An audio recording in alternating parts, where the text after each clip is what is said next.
من ألذ وصفات الهندية اللي هو البرياني الأخضر، فخلنا نتعلم طريقته. بحط الفلفل الأخضر نص المقدار، والكزبرة نص المقدار، والنعناع نص المقدار في الخلاطة، وراح نجهز الخليط الأخضر، وهذه عندنا المعجون الأخضر أو الخليط الأخضر.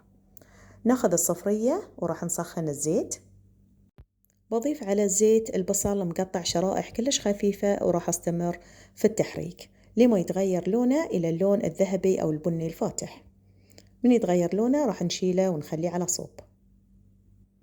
نشيل نص مقدار الزيت ونخليه على صوب. باقي الزيت بنضيف عليه معجون الثوم والزنجبيل ونحرك فيه لما تطلع ريحته. وحين راح نضيف عليه الدياي المقطع ونقلب فيه لما يتغير لونه إلى اللون الأبيض. بضيف الملح، بهار القرم مسالة، وعندنا الفلفل الأسود والخليط الأخضر اللي جهزناه، وراح نقلب كل هالمكونات مع بعض.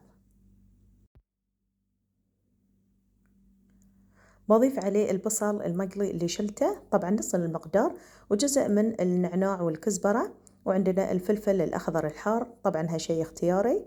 وراح نقلب في المكونات ونضيف حين الحليب اللي هو حليب جوز الهند مع الروب، لازم نخفقه قبل لا نضيفه، ونخلط كل هالمكونات مع بعض.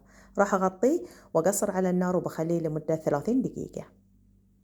وهذه حمسة الدياي راح نغطيه ونخليه على صوب.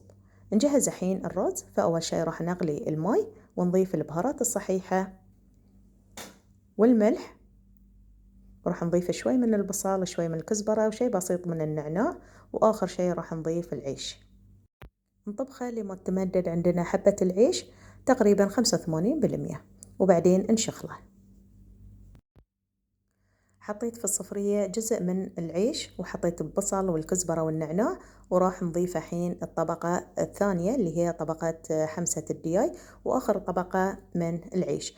راح نزين شوي من اللون الأخضر، وشوي من البصل، شوي من الكزبرة، وشوي من النعناع، وهذه عندنا الزيت، وشوي من الماء اللي سلقنا فيه العيش. راح نغطيه ونخليه يترسى لمدة 25 دقيقة. وهذه شكل العيش عقب ما ترسى.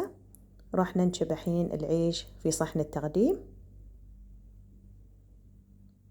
وهذه شكل النهائي حق البرياني الأخضر.